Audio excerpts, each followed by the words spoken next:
If you're building your ABA company and you're tired of guessing, this is for you. We built the EBCBA blueprint to give you real structure, systems, and support without the fluff. Details are in the description. And today we have Reece Epstein from Reputation Elevation. Reece has been focused on marketing for ABA companies for about 6 years now. And he is extremely knowledgeable in the area of ethics and compliance on the marketing side. So today we want to draw as much knowledge out of Reece's head and share it with the group as far as what the do's and don'ts are of the marketing for both successful marketing and safe marketing for your business. So Reece, thank you very much for joining us, and give us like a brief overview of the things that are going on in ABA marketing right now.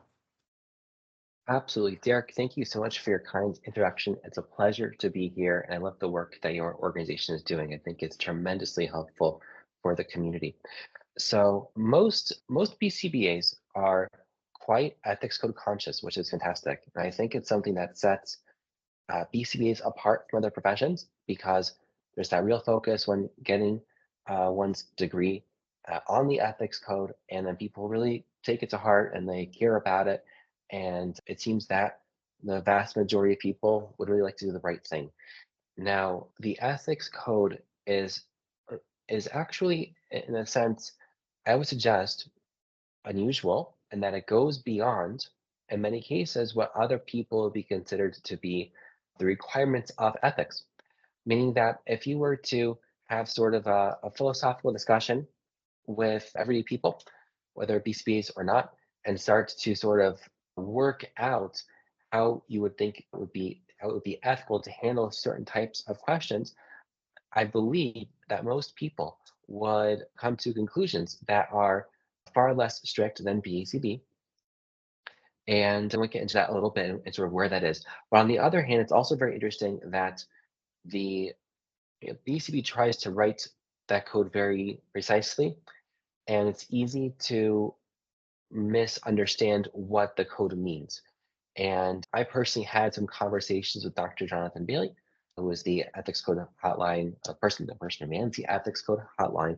And Dr. Bailey was super, super helpful in sharing with me what certain things really mean and how to apply them. And so if there's any error in representation, that's my error and not his, because I'm pulling from my experience, looking at the code, talking with him, but certainly nothing, I'm not saying anything what I say is what he says. I'm just re-expressing what I took away from talking with Dr. Bailey. And so when you look through the ethics code, there are some things in the ethics code that I think seem fairly standard or easy to understand. That mentions, for example, with regards to we're only talking about section 5, which is public statements. So it mentions, for example, that your public statements shouldn't compromise the confidentiality of your clients. And that's obvious, and that's also a HIPAA concern. And I think nothing surprising, controversial there. I think it's pretty common sense over there. There are specific rules in the code that I think are a little more interesting. So I want to start with a few, and then maybe it's okay with you, Derek. Maybe at the end we'll give people a chance to ask some questions. But I want to start with rule 5.03, because for me, that's where it gets interesting. I'll ask everyone to bear with me while I read through it, because it's obviously not the most exciting language in the world. But 5.03 says, when providing public statements about their professional activities or those of others with whom they are affiliated, behavior analysts take reasonable precautions to ensure that the statements are truthful and do not mislead or exaggerate, either because of what they state conveys, suggest, or omit, and are based on existing research and a behavioral conceptualization. Behavior analysts do not provide specific advice related to a client's needs in public forums. Okay, so there's a lot packed into 5.03. It's really several rules put into one. An interesting thing in the code is that the code uses the language public statements, and the code, as far as I can tell, seems to mean that would seem to include any advertisement. It seems that in theory, any advertisement is a public statement, and that at least is what I took away the first time I read it through. But then, upon some further investigation, it actually turned out that not all public statements are created equal. So when the code says that that public statements are subject to certain rules, at least from my understanding now at this point, there are some places where actually, uh, based on common sense, not every rule applies. Let me give you an example. Let's say you make a public statement, and your public statement, it could be an ad on social media. It could be something, it could be a blog post, it could be on your website, it could be a speech you give somewhere. And during your, let's imagine a speech. Let's take an extreme example for our purposes. Let's say you're giving a public speech. So everything you say is a public statement. So you are get up in front of a crowd and you say, "I'm so happy to be here, and I really love the weather over here and wherever."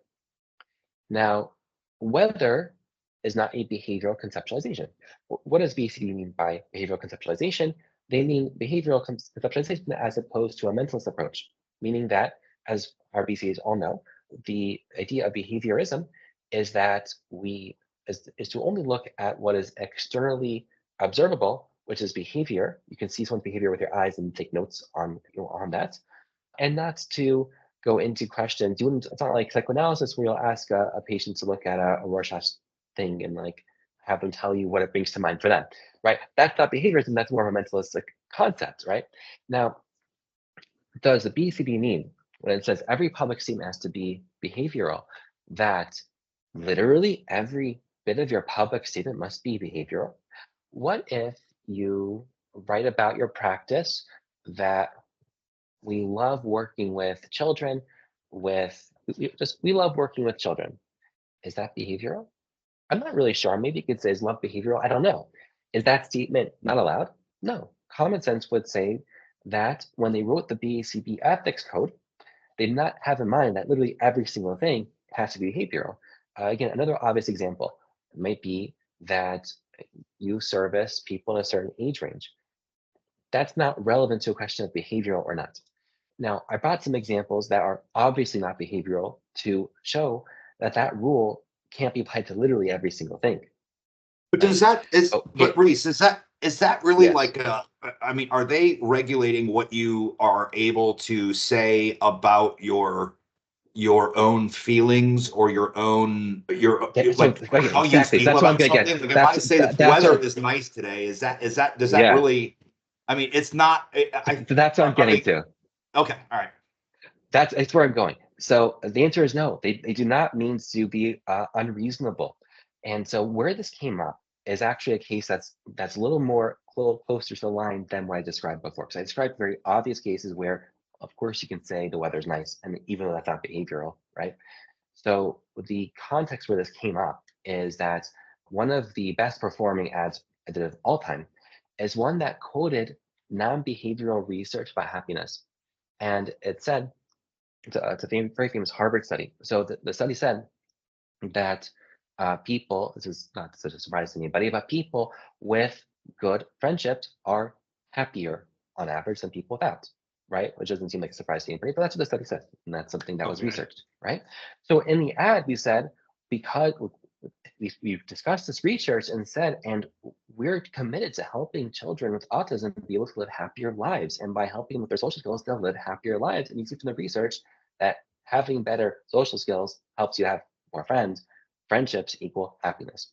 So a clinician was very, very, I think, admirable in her concern for that ethics code was concerned about it because the research that was quoted was not actually behavioral research.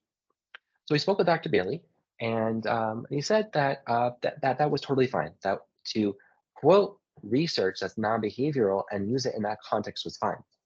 Now, if you took research that's non-behavioral and then you said, oh, actually, and by the way, this is behavioral, okay, that's a problem because the BCD would not endorse that. It would be dishonest, obviously. But what I found from that conversation is that there's more leeway than you may assume in terms of when to apply what, and you can use some common sense. So if I post something uh, Confucius, right? If I post a meme about a Confucius statement Uh, about having more friends means being more happy, and say Uh-huh. that that's part of my mission statement, or say that this is part of our behavioral approach, Uh-huh. that's So that more would of a be problem. okay. You know, That would be sharing a meme fine. like that on your sharing Yes. a meme like that on your social media, or using it as part of your ad, or even like in the name of your company, because you have to think about like the name of your organization and how that what conclusions that might lead people to, because Uh-huh. you're a behavior therapy company, and the name of your company is going to contain certain things to suggest certain things. So where is the Mhm. line there? Where are you stepping over that line where it goes from we're talking about behavioral concepts, Mhm. like now we're talking about behavioral concepts, like where Uh-huh. is that line as far Right. as the Yeah. law goes in public perception? So where you'd have a definite problem is if you were to present AB therapy as dealing with mentalistic concepts in a direct fashion.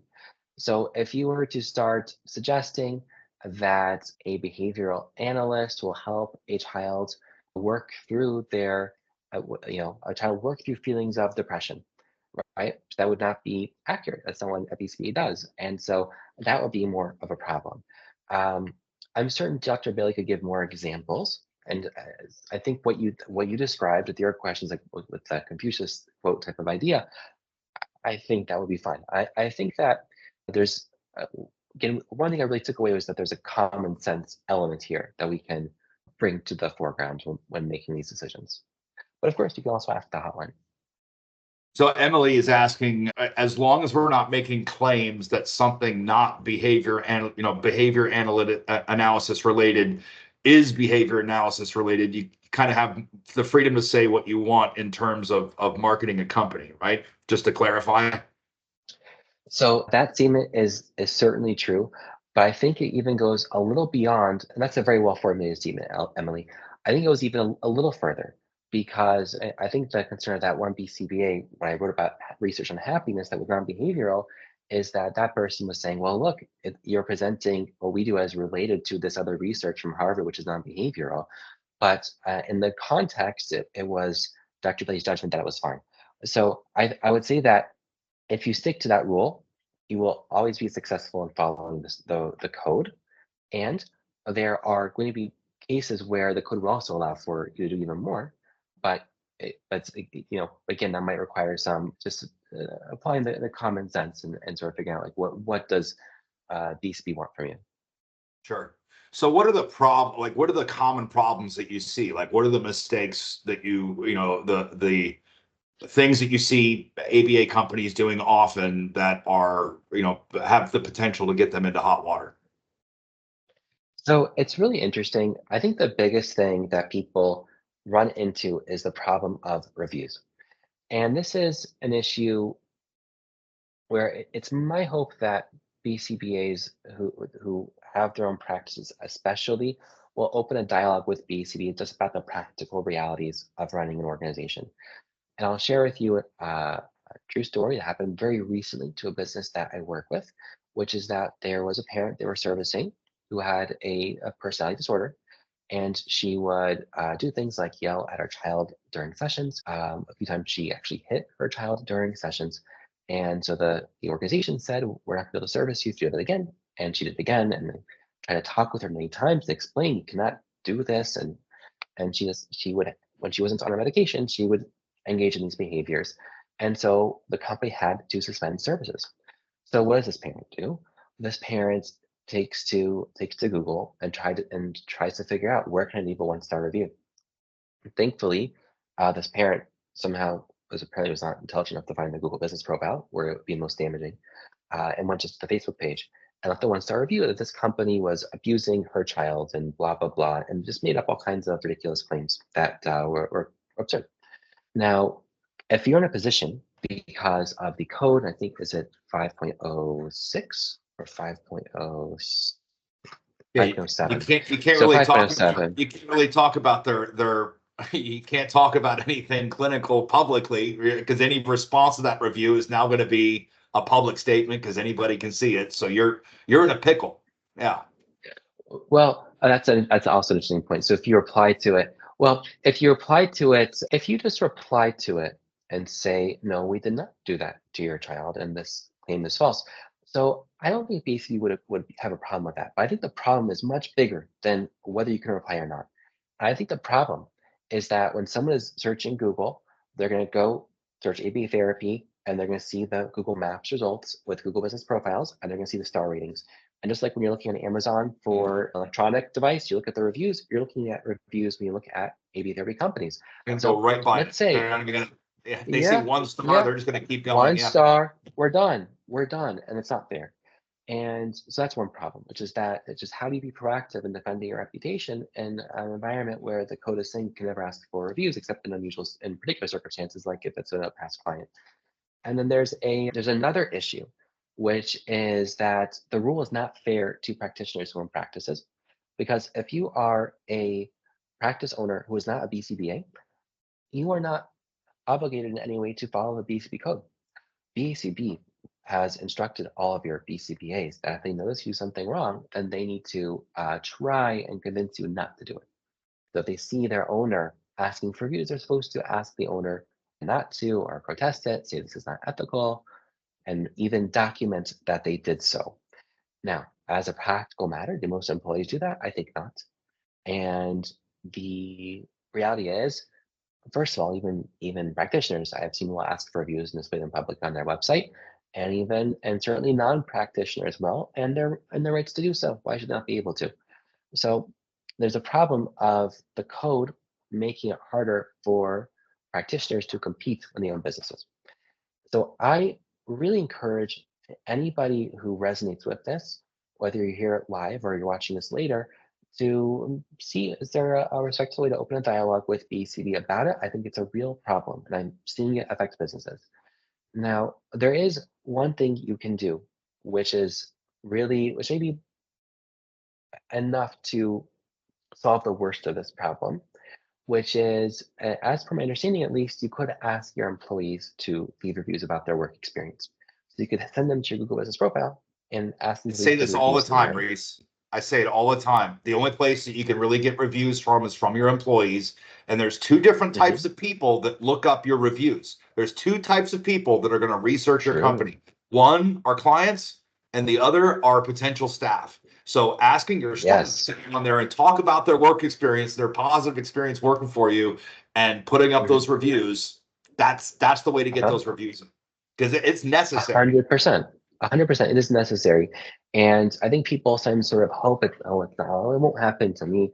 You can be a really, really honest, ethical, good practitioner, and you can have a parent who gets upset at you for whatever reason. It could be you simply did the ethical thing and enforced your parent handbook in a certain way that was necessary for treatment, and the parent got upset at you, and they can go right over to your profile on Google or somewhere else and leave a bad review.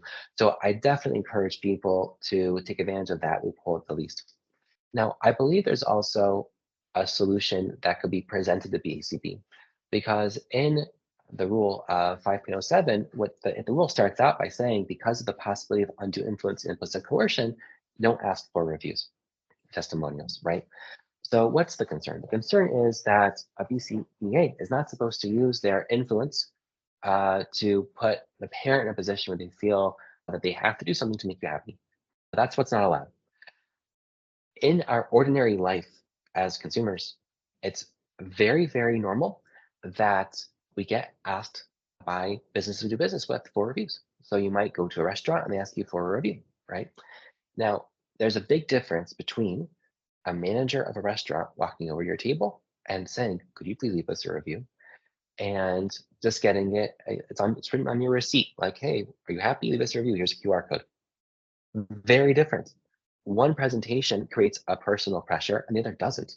And I think perhaps a middle ground between the BCB's understandable concern not to coerce people, but also the simple need of practitioners to be able to ask for reviews and defend their reputations and compete with other businesses is to simply allow it to be done in an administrative and non-coercive and non-pressure inducing way. Yeah, being able to add it to your email signature or your website and places like that. But I mean, Absolutely. it seems like that would Absolutely. be it seems like that wouldn't be unreasonable to ask for. But and this happens in a lot of industries too. So the legal industry, they were not allowed to advertise for the longest time, and Right. our advertising rules in this country are a little screwball. But the Yeah. bar association didn't allow lawyers to advertise for a really long time, and then that all Mhm. kind of changed because things are evolving, and the Right. days are gone where you go to a town and you hang your shingle and then you're the provider in that town, right? Everybody has to Right. advertise something. And then Yeah. this other advantage that you were talking about with a non BCBA owner Hmm. being the one who's going out and asking. I actually had an experience with a married couple in the past who were a real estate. They were into real estate, right? And Okay. the wife had her real estate license, and the husband did not. And the reason was Uh, because with certain deals, there were certain things that if you're a real estate agent, just like the BCBAs, right, you're held to that higher standard. uh-huh. Well, this guy could go out and do some more shady stuff Uh, on the side because he didn't have a Interesting. real estate license and he wasn't held to that standard. So, and that's an advantage Interesting. that you really Wow. don't want to have in place because you want this industry to be regulated. You want it to be safe. You want it to be an environment where parents and their children can go and get the help that they need without feeling like they're being coerced. So I definitely agree with you on the on allowing that middle ground, that non-coercive sort of ask for reviews. Make it easier for them to make a review, but don't push them into it. Uh-huh. So Yeah. defining where that line is going to be is probably the challenge. So they probably just looked at it and said, let's just say we're not allowing it at all instead of spending all this time trying to figure it out. Right. But Right. another source for reviews, and one of the things that I like to encourage owners to do is, in addition to your staff, you also work with a lot of different people as far as vendors go, and vendors, peers, right? One of the things on this group is we all talk to each other. We're all working with each other on different aspects of our business or clinical stuff or whatever. When you have a conversation with somebody and you get to know them a little bit, offer to leave them a review, right? And don't just ask for a review. Hey, could you leave me some reviews? I don't think it's good to go on our page and just say, hey, just leave me a bunch of everybody Uh-huh. go on here and leave me 5 stars. That's not real. Like you want your reviews to be authentic, but Uh-huh. it is not It's a great idea. it's not It's a disingenuous great idea. if an ABA provider in Houston, Texas is on our group talking to an ABA provider in Atlanta, Georgia, and they have this Sure. conversation about ethics and they're going back and forth on one of the chats or on the group or whatever, and they like have this conversation. Well, you can tell that the other person really knows what they're talking about. You can tell what their Uh, concerns are. You can start to pick up on their Sure. values. Deserves a Say, hey, review. send me your link to your business profile because I'd love to leave you a review, right?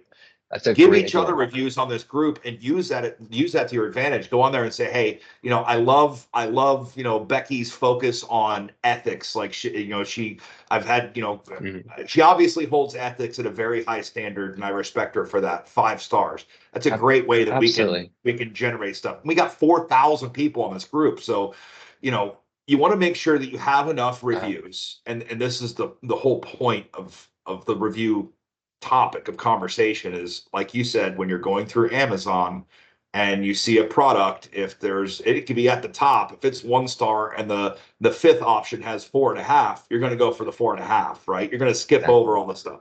So people who don't Yeah. have reviews, or companies who don't have reviews or have low reviews are the issue. So you need to proactively offset that to make sure that you have at least some that are Yeah. high value reviews, 4 stars, 5 stars, that kind of stuff. So make sure that even if you don't have any reviews, get a couple, get some, a couple staff members, a couple of your peers, maybe people that you used to work with. Hey, could you leave me some reviews? And at least have that foundation there. That way, when the one wacko posts something negative, it doesn't really offset you. We had somebody from the group, somebody from this group Uh, thought that we were running a scam, right? They thought And I'm Really? like, "Well, I don't know. This is like the worst scam ever because we're not collecting any money from anybody, right? So we just come on here and Josh and I both like we probably put 60 to 80 hours a week in on this group for $0. So this we're really bad at scamming if it is, but they went on our company page, figured out who we were, and left a 1-star review and said, Wow. I think it was Scam. Josh's fault. Josh is a scammer, but it doesn't really matter because we have 80 some odd people on there that have worked with us over the last 15 years that have given us good reviews. So it's like, okay, well, we'll respond to it. And Right. so sorry you feel that way and then move on. But Right. and There's one so thing Emily, I sorry. Uh, I'm sorry, Emily has a question. There's one quick thing is that Google is always on the lookout for reviews it considers to be fake.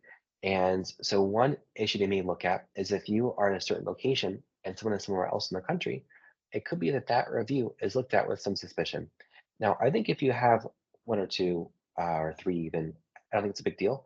But if it were a long-term pattern of people not present in your location, Google would notice that, and that could actually result in your reviews disappearing. So I would advise some caution. I think it's a great idea.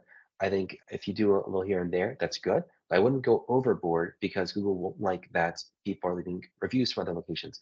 Should we go to Emily's question?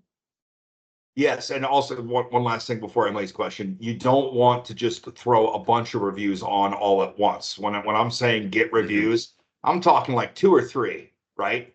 And then leave them because if you have a flood of reviews coming in, the geographic thing isn't as big of a deal. But if you get 50 reviews tomorrow, if you go from 0 to 50, they're going to start getting flagged for spam. So we're talking about just a couple reviews every now and then, nothing serious. You just want to have Okay. that good baseline for it. So Emily's 100%. question, Emily's question is really good. So she wants to send out a survey, surveying their clients. How do you feel? Right. And then quantify their feelings into a number. Right.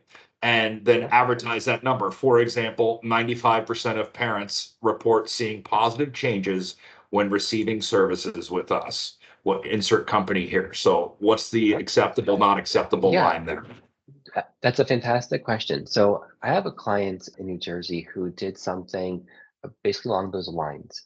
And my understanding is that the code would allow it. That's not a testimonial. You're just taking data and reporting it publicly without identifying who provided that data. In terms of efficacy, I think it depends where in the marketing and sales process that comes up. I think that's a great thing to say and emphasize more on maybe on certain pages of your website and in your intake process, which is also a sales process. I think just from experience, we did test sort of running with though these and they were good numbers, like running with those numbers in the ads, and ads like that didn't convert well. So I wouldn't put money into running ads with that as the focus, but I think it's definitely good to do. Yeah, and one of the comments, this was Josh about the review thing between the peer group. You don't have to always be genuine, always be honest, right? So Hmm. I wouldn't suggest having a family member go on there. My daughter is the best ABA therapist out there, 5 stars. It's kind of obvious, right? But if you are going to give Right. reviews to people, or if you're going to give somebody else a review, like say I'm another ABA therapist, I'm in a peer group with them. I have great respect for what they do, 5 stars.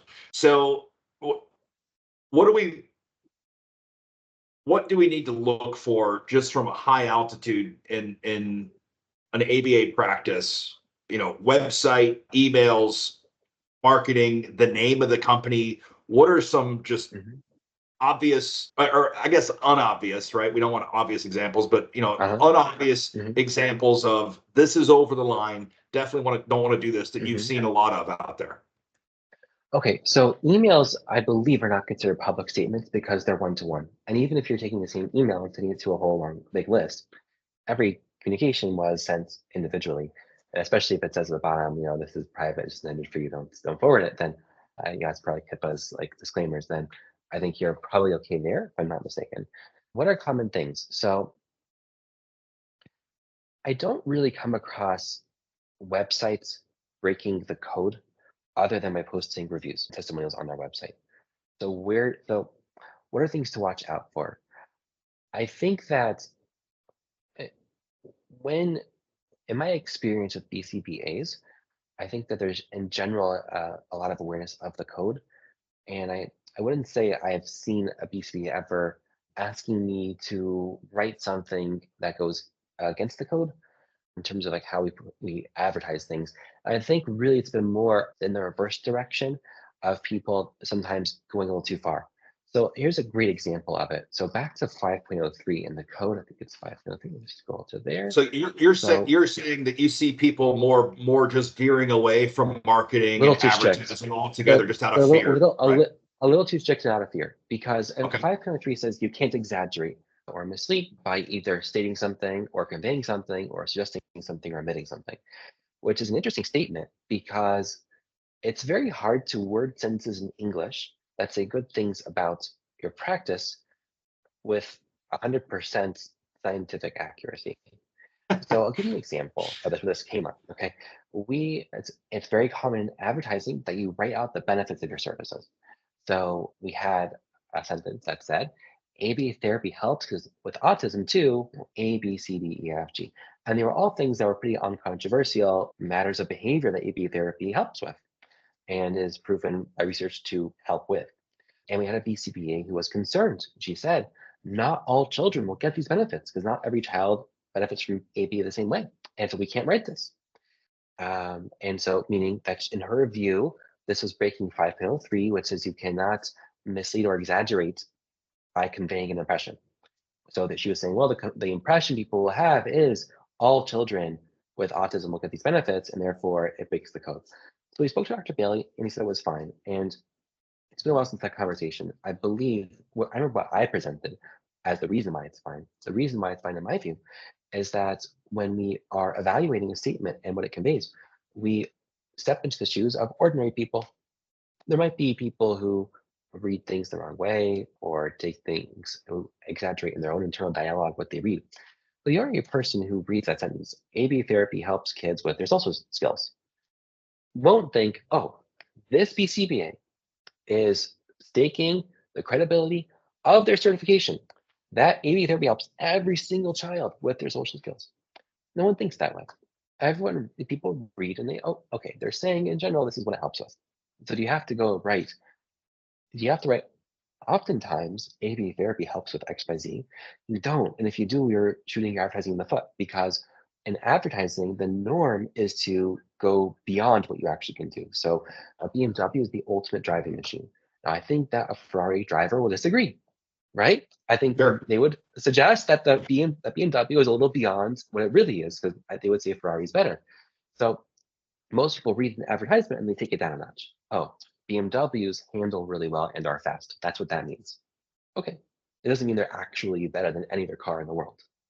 So that's how the average person will read the statement. And you can, I believe, use common sense to rely on what normal people will take away from what you write. And so it was perfectly allowed to say, you know, maybe it helps with social skills, it helps with play skills, it helps with communication, without putting in all kinds of words to qualify it and then water down the statement in a way that it sounds like you don't believe in your services. Because again, because in advertising people usually take it up a notch, if you're like down here with your confidence level, then people will think you're even lower than that. They'll think like, if you say to people it works often or most of the time, they'll think, oh, what does that mean? It works 30% of the time. When really it works 90% of the time, but because you're trying to be extra strict, you can't say that. So I think the problem tends to be where people maybe go too far. Yeah, I can definitely see that.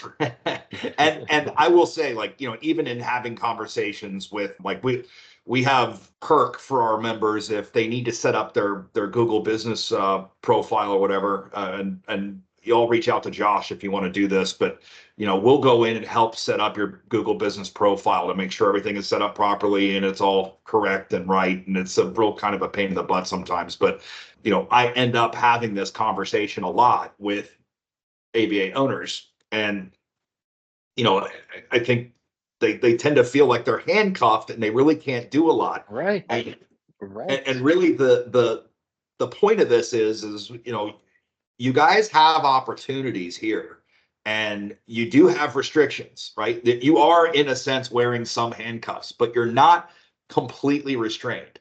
There are ways that you can work around and make sure that you're out there and you're competing in leveling the playing field when you're going up against, non BCBA owners.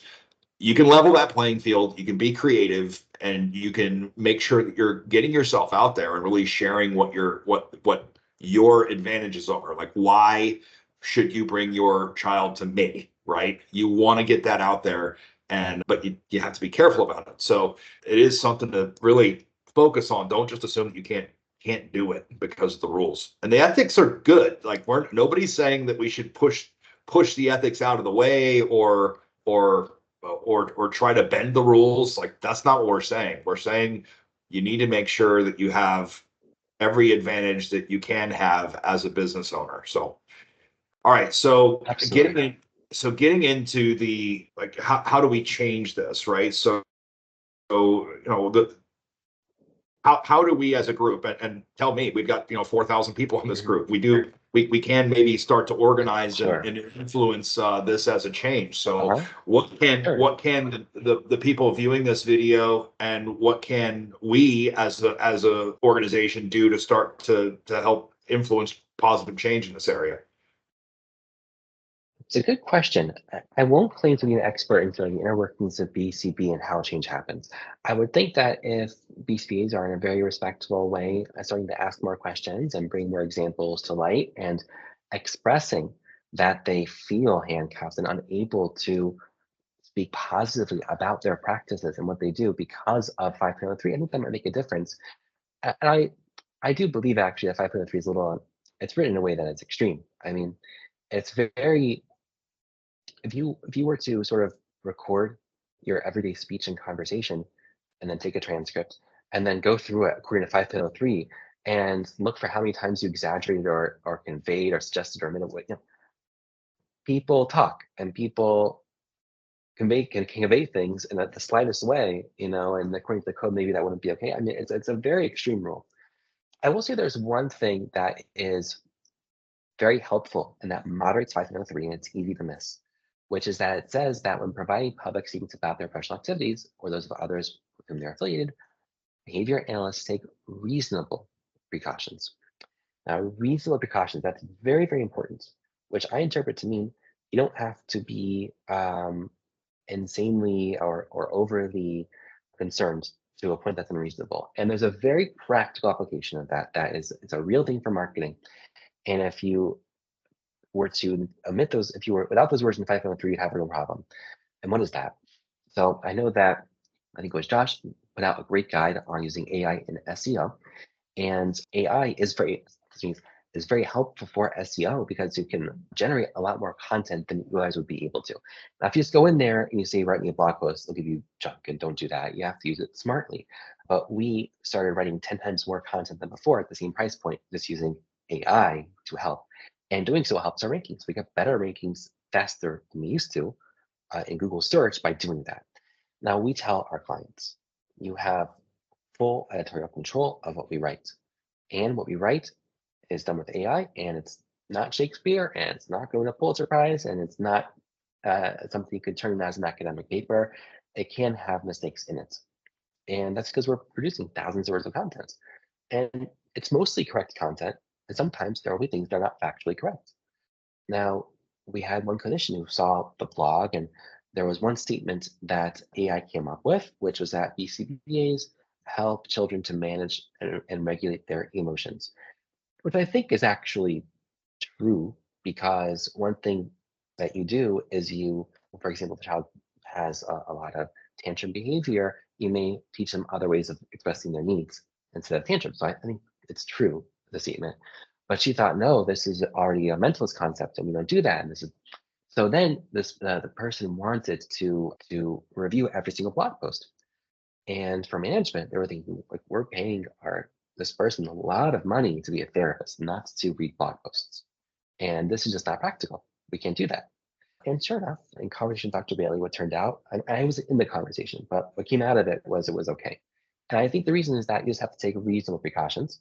And it's not reasonable to say that as a BCBA, you have to review every word in the blog posts, which are really there for Google to see you have blog posts more than for people even to read them. So again, I think the reasonable precautions thing is an important part of the code. So we in the IT compliance security field, we also have, a lot of peer groups that we're involved with, right? So we talk to other cybersecurity companies and people that are in compliance and technology all over the world. And one of the things that we've noticed, and it falls in line with this whole concept of reasonable precautions, right? We've had to start being unreasonable with our precautions, with what we market and what we say. Being in a largely unregulated industry, right? We're guys in our position come in to make sure that the clients are in compliance, but there's not really like a licensing board or anything like that. And I'm in another group that kind of is pushing for that, right? Where if you're going to call yourself this, you have to meet these criteria, right? But one of the things that we've seen is you'll get a statistic or a number from somewhere, and then you look for the citation and okay, where did this come from, right? Just to make something up, 90% of businesses will experience a data breach by the end of 2028, right? 90% of businesses. That's Well, you know that really 73% of statistics are made up. Right, exactly. You know that. Right. I think it's 62.4% of statistics are completely made up. But Okay. anyway, You're right. so You're right. That's correct. but it is made up, and the citation is to another white paper that was written by somebody else, and they're citing somebody else, and you keep going down this rabbit hole, and you figure out that like they're just citing each other, and this isn't real, right?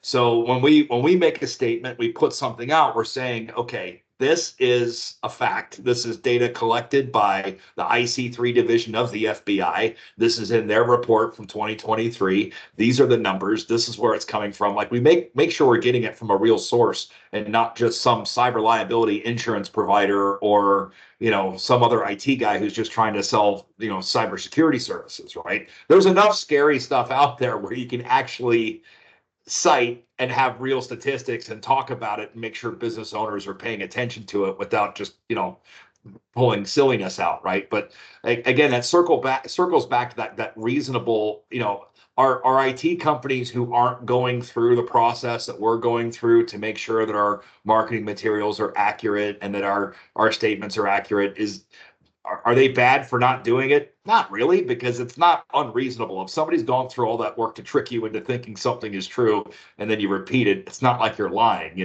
But but using that common sense, every BCBA that I've ever met is a caretaker personality. They're not out to get anybody, and we all want to be honest and truthful in all of our advertising and marketing. So what are the areas of, and I want to talk about your book that you're putting out too, but what are the areas of expertise? How can you assist as reputation elevation coming in and helping a business put this kind of stuff together and making sure that they have good content, good copy that's going out to the world to highlight them as a quality provider?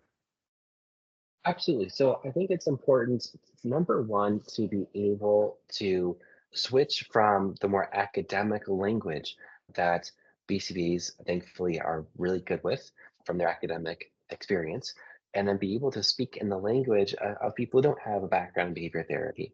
And that's something where sometimes people do need some help to be able to express what they do in a way that is attractive to an audience. Ultimately, uh, look, there are a lot of practices, of course, that can just sort of make it with referral marketing, going to pediatrician offices and so forth. There are lots of practices that start that way and do really well, and then something changes and they lose that referral source or a few referral sources. And then there are businesses where that's just not doesn't really work for them for whatever reason. And so there can be situations where, yeah, business needs some help to be able to message in the right way. And we've done a lot of trial of testing, we've done a lot of trial and error and sort of figured out, okay, what does work enough of the time with a high enough probability of success to be something we recommend doing. And that's important because if you start Googling, how to market a business, there are a gazillion different suggestions out there online of what to do. It's completely overwhelming. It's very hard Don't to pick Google what to that. do. You will have Yeah. so many spam advertisements. Don't Google how to market a business. There are Exactly. so many marketing companies out there. But anyway, go ahead. Exactly. And there are a lot of things that we just learned over time. So where I come from, first of all, is a very people first approach. What I try to get into the shoes of a parent with autism. What are they thinking? What are they feeling? What are they experiencing? What are they seeing? And from there, write something to present to you in a way that they will really be interested, curious, or desire to work with you. Another part of marketing is process, because the while there are parents who maybe call you one time after they find you online and they want to just get started and they're happy to enroll with you, there are a lot of parents where there needs to be a process. There needs to be a process in terms of follow up. There needs to be a process in terms of how do you have a conversation with parents on the phone in a way that connects with them. And so we provide all of that with our services. So we actually help with the marketing automation. We have a compliant marketing automation platform and CRM that we provide our clients. And then we also even provide training on how to have those intake calls in a way that is very dignified and not pushing that salesy, but connects, helps people connect, and helps people to be motivated. Because ABA therapy is a massive investment of time for most parents.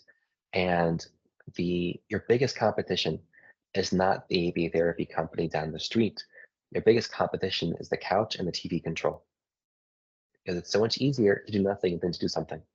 And so one thing we also do is teach them subtle ways that are very effective to help parents find that clarity and motivation for those who don't have it.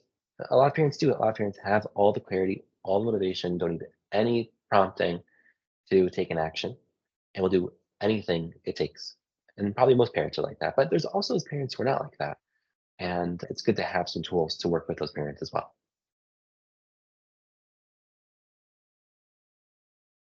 I can't hear you. I'm stuck on the statement that you just made. Your competition Yes, is not the other ABA provider, it's the couch and the your TV biggest remote. competition.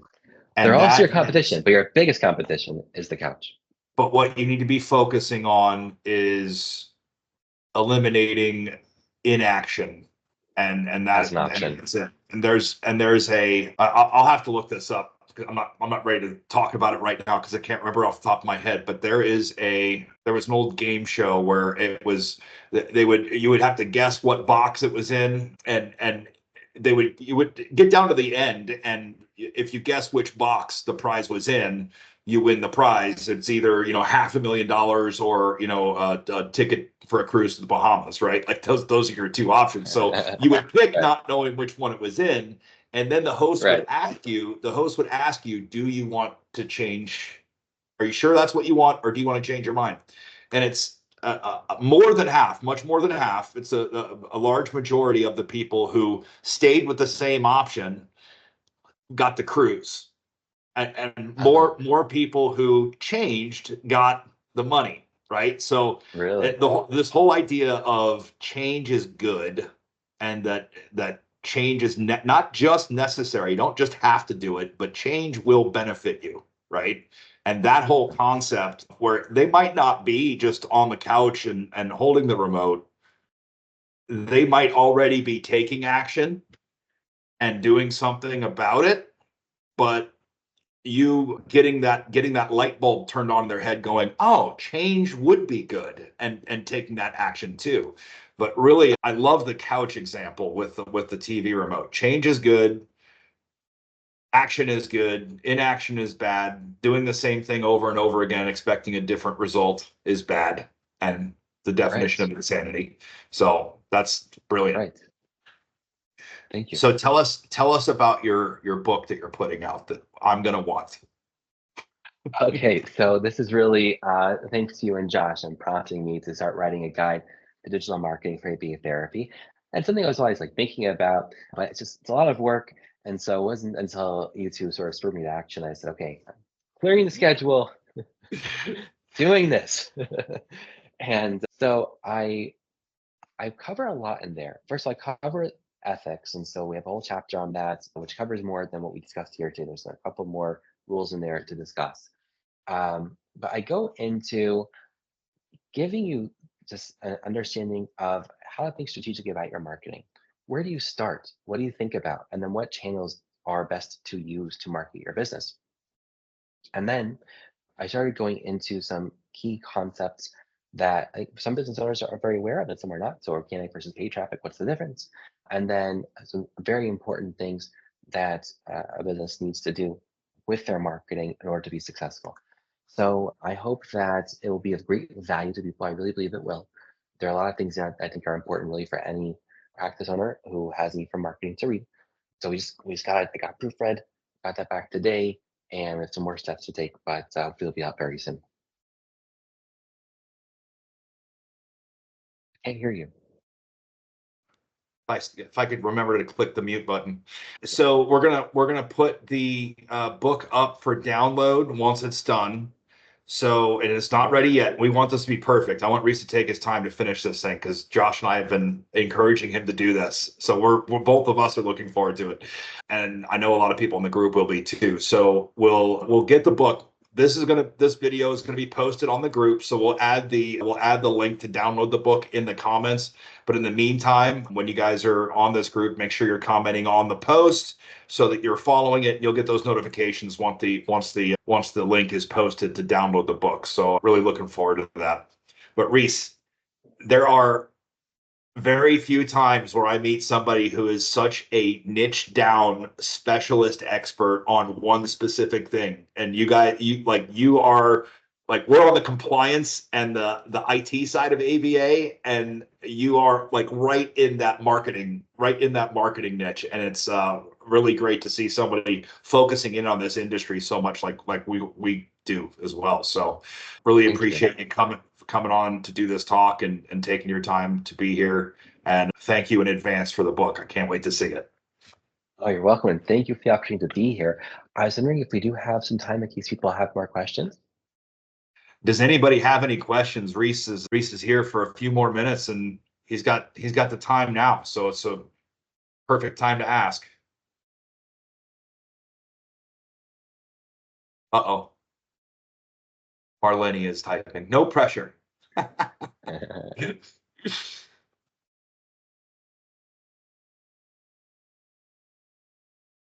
What is your Ooh, okay, favorite automation tool? Okay. okay. Automate. Can you be more specific also? But I think he has some ideas already. But Emily, what automation for what? So I have to say that I'm very biased, but we have our own compliant marketing automation system. It includes SMS automation, booking calendars, forms, email marketing, pretty much anything you want to automate. You can even connect to your social media profiles, your business profiles, your messages come into the system, plus the CRM. So and it's very customizable. That would be my preference, which is our own system. It's called Lead Center, available through Reputation Elevation. And that's probably going to be the same answer for Marlene's question. I came late to the meeting and would love to know the best marketing tool for small ABA companies starting up. So when you say tool, can you expand on that? What kind of tool? Like an automation tool or marketing in general? Well, we already talked about the automation, so let's talk about what channels, like the best channels for What getting. channels?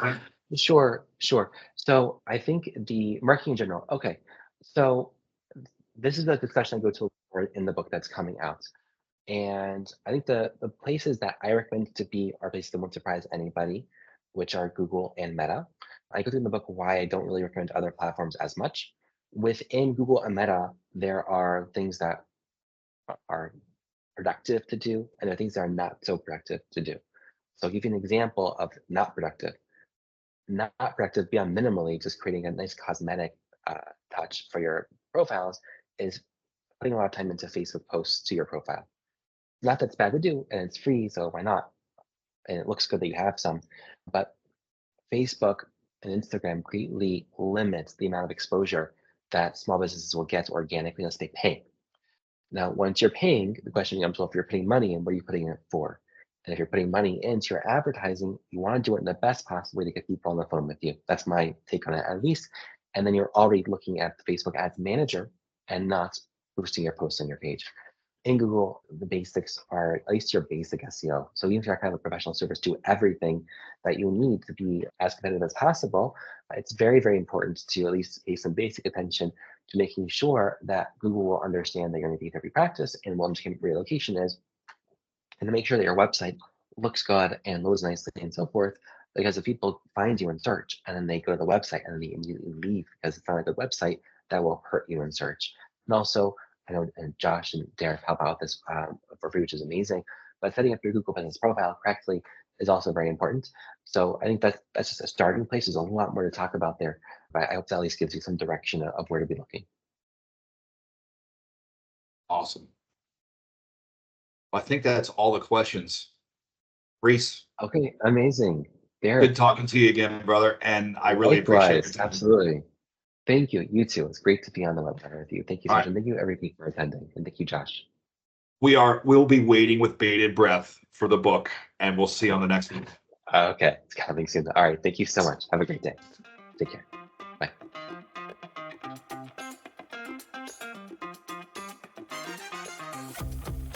You're already doing the work, investing your time, your energy, and your vision. So let's make it count. Build something that works without breaking you. The EBCBA Blueprint is the way. Get started for free with our foundation course.